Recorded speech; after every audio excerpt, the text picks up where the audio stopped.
Labour have pledged to be a government on the side of renters, but one of their new MPs doesn't appear to be. Jazz Afol is Labour's MP for Ilford South, and at the last election, he replaced left-winger Sam Tarry, who was deselected. Afwal, who had been leader of Redbridge Council for a decade, is also a prominent landlord. He owns 15 rental properties, more than any other MP, and according to a new report from the BBC, the condition of those properties is not good. Their online report is headlined, "Ants Are Everywhere. Labour MP's tenants reveal condition of flats." The BBC found that in one block of 7 flats owned by Mr. Afbal, nearly half the tenants said they had to regularly clean their bathroom ceilings to remove mould. And the BBC also saw evidence of ant infestations in a number of the 7 properties. The story is really quite shocking. The ants are everywhere, one resident said, pointing to insects climbing up a door frame. They are on my kid's body and on their clothes. Another resident said they had been threatened with eviction by the letting agent if they complained about problems in their flat or started claiming benefits. Mr. Afwal said the properties were managed by an agency. He had not been aware of these problems and denied any tenant had been threatened with eviction. He said he did not take on tenants on housing benefit to avoid conflicts of interest with his role as the local council leader. He described himself as a renters champion. Now we'll get on, to the condition of these houses in one moment. Something that's just sort of jumped out at me here. He won't accept tenants, and this is a regular thing, by the way, that private landlords do. They say, I won't accept people on housing benefits because they think that if you're on housing benefits, you're more likely to get into arrears if you get, if your circumstances changed. And he said the reason he is not accepting people on benefits isn't the same reason that all these other private landlords do it, which is that, they want to protect their income and they're willing to discriminate against poorer families to ensure that will happen. He said he doesn't want a conflict of interest. Now, councils don't decide who does and doesn't get housing benefit. That's a central government issue.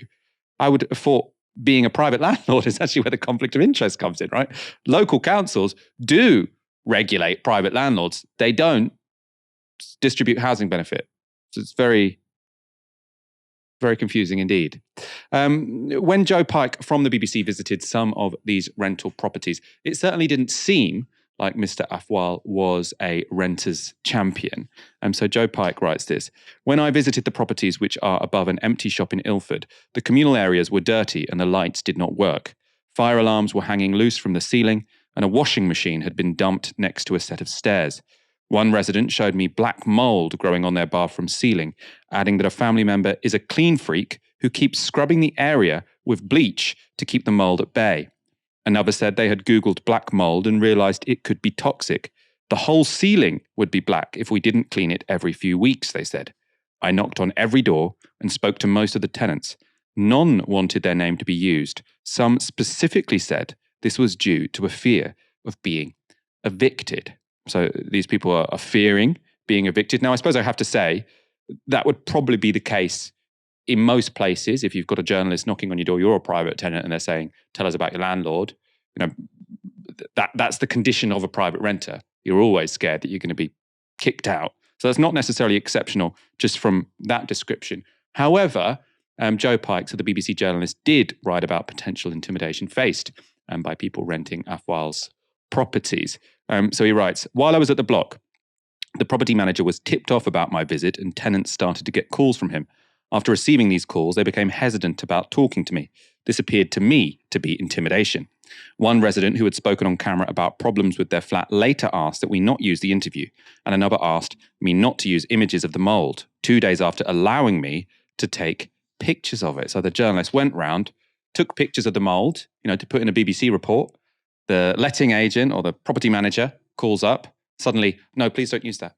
Because obviously, even if they've changed their name, a letting agent would be able to sort of match, I suppose, the patterns of the mould on the ceiling. Quite grim in and of itself.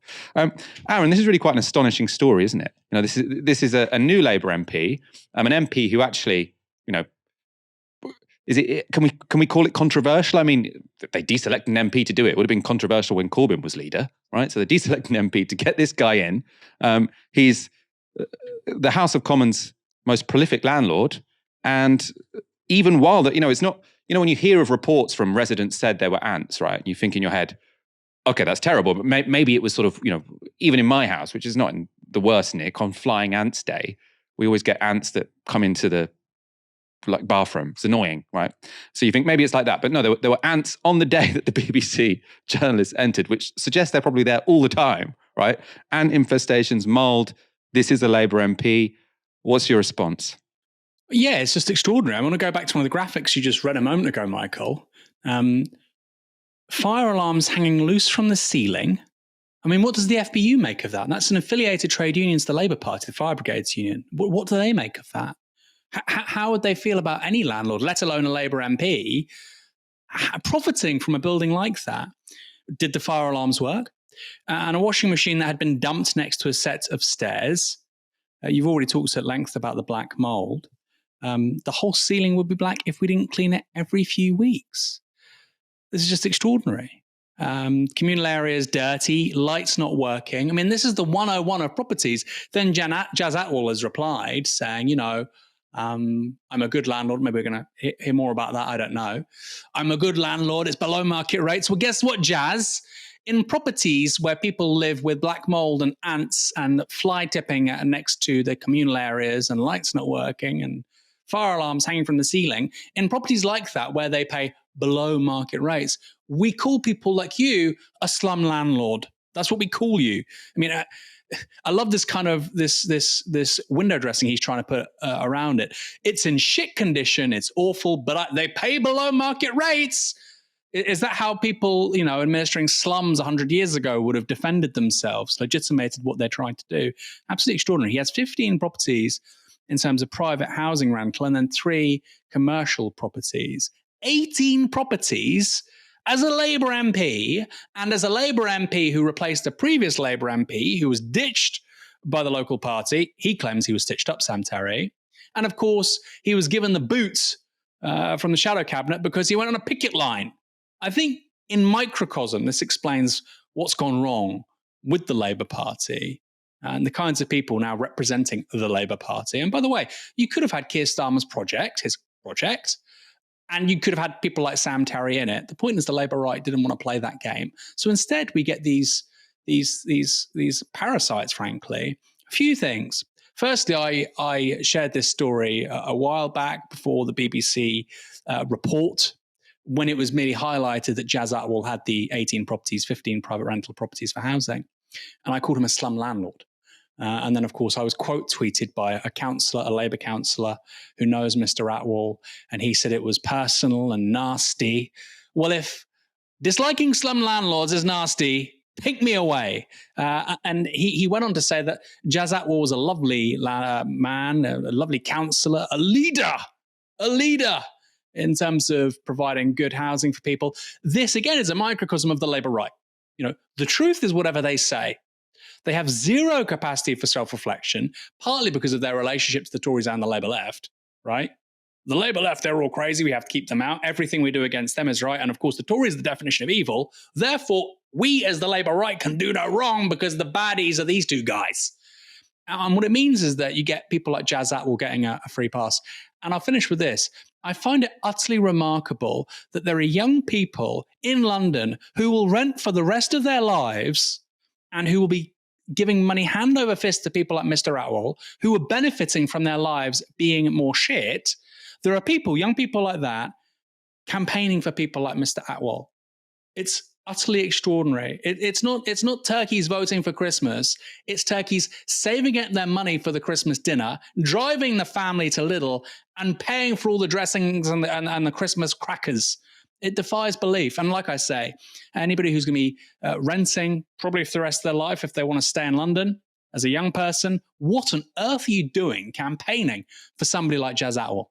Let's go to his comment. So Mr. Atwell declined to be interviewed by the BBC, but gave them this statement. I pride myself on being a good landlord, and no tenants have ever been evicted. Repairs and improvements have been made to properties as recently as 2 weeks ago to ensure tenants enjoy a secure long-term home. Rents are kept below market rate, and in many cases, rents are frozen at the rate first agreed. Now, sort of as Aaron has said, sort of saying you're charging below market rates isn't really a defense if your properties are infested with insects and have, dangerous black mold on the ceiling. So it's not particularly convincing. Also, I saw when Aaron was tweeting about this, sort of someone responding, it's the tenant's problem if there's mold. Now, this is just so ridiculous. Aaron, actually, you responded in a very intelligent way. Instead of me paraphrasing your response, how did you respond to that person saying the mold is the tenant's fault?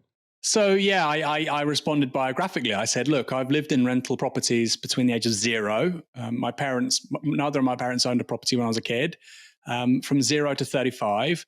In the majority of them, I think there was damp of some kind, mold, all kinds of horrors, nasty smells. I'm an asthmatic. I would often wheeze as a result, particularly if I was sick, if I had a chest infection or ill. Being in a property like that made it significantly worse. And what I said to him was, well, you know what? The minute we bought a property, we spent a couple of grand, there was some damp here, it disappeared. And I don't think people who rent or come out of renting their entire lives, maybe some social housing too, don't know this. But some of these problems that landlords and letting agencies, they let them string out for years and years and years. Often they'll fix them by just doing some bodger build job. Actually, some of these problems can be fixed, Michael, for a couple of £1,000s. I find it utterly extraordinary. Often like single glazing, or maybe there's some cracks around the window.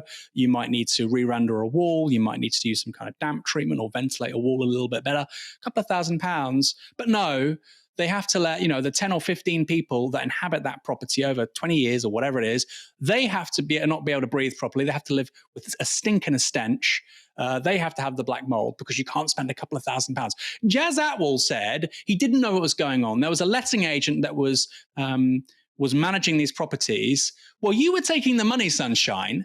You were happy for the profits to be going into your bank account. You're happy for the increase in the value of these properties and the increase in equity, right? So they've got increased resale value if you want to sell them on in a couple of years time after making money from renting them out. So don't give me all this crap about, I didn't know, I wasn't managing them. Well, you were managing your bank balance. You were profiting from them. You were profiting from people in properties where they've got smoke alarms hanging from the ceiling, where lights don't work, where there's fly tipping, where there's ants, where there's black mold. You should be ashamed.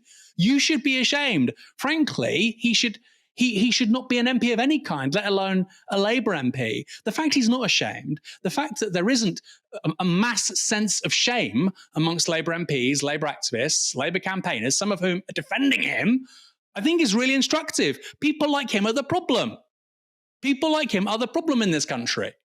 You put that very well, Aaron. I'm moving out of my flat this weekend after living there for 4 years.